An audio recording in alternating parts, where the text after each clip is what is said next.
Did you know you can use memes that we all know from gaming videos live on stream? Or at least you can use one that I'm gonna show you in this video. I'm talking about the falling in love meme. Do you know it? I'll rather show you. I mean this one. And it is actually pretty easy to do, so let's start with that. All you need for this to make it work is OBS Studio, Streamer.bot, and one plugin called Vignetter. I'm gonna leave link for the plugin in the description. This is a Lua script plugin, so I quickly show you how to make it work inside OBS. So we will download the plugin, and I think the best location to download it is where all the rest of the OBS scripts are. It shall be pretty much this path for each of you. And once you download it, you will go to Tools, Scripts, you will click this plus icon, select Vignetter Lua, and that's pretty much it. Now it shall be available in filters. Once you have plugin ready, you have two ways how you can approach this creation of the tool. First one is to create just a color source, and the second one, which I'm also using, but it's a little bit heavier on CPU, is to create a nested scene. I'm using nested scenes because I do have multiple of those effects in one scene and I'm launching them separately. But you will go to sources, select color source. I will just keep it color source. I will select color and alpha channel I will turn to 0. So I'm gonna create like transparent layer and hit OK. Now I can go to filters, add filter and select Vignetter. And now you have here a bunch of options that you can approach and create effect by yourself, or you can copy my settings. I'm gonna leave it here in two parts so you can copy all the settings, but it's up to you. You can create it by yourself and have it a little bit different according to your taste. Now the last thing that we have to set up in OBS is show and hide transition. And I'm gonna keep it simple. I just want to make it fade a little bit. So both show and hide transition, you can right click, select show transition. I'm gonna select fade and I'm gonna adjust the speed to 750 milliseconds. And I'm gonna copy that and paste it to hide transition.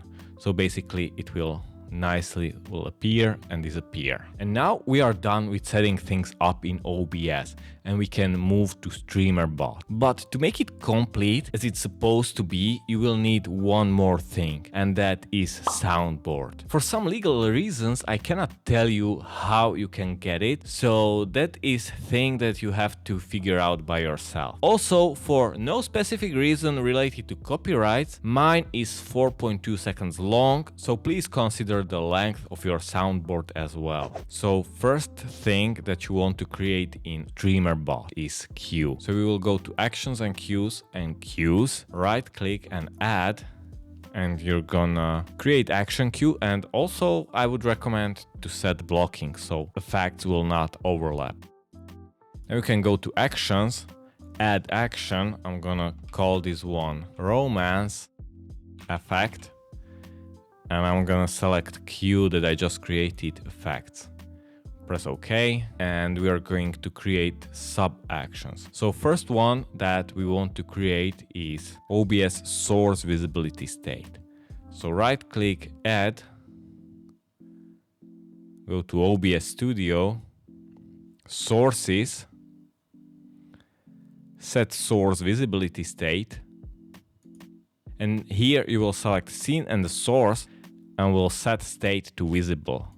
Press OK. You can right click and duplicate sub action, double click it and select the state to hidden, and you have pretty much 2 out of 4 things ready. Another thing that you want to add is to add core sounds and play sound. And you're gonna select the sound that you totally legally get, and also you can adjust volume. I prefer mine to head at 70% and press OK. And you're gonna drag and drop the sound in between those two. Last thing that you want to add, go to add core and delay. And here you're gonna set the length of the delay between the actions. I figure out For my length of the audio, the best is 3700, and I'm gonna drag and drop it in between play sound and visibility state hidden. But this length of the sound depends on the length of your audio, and you can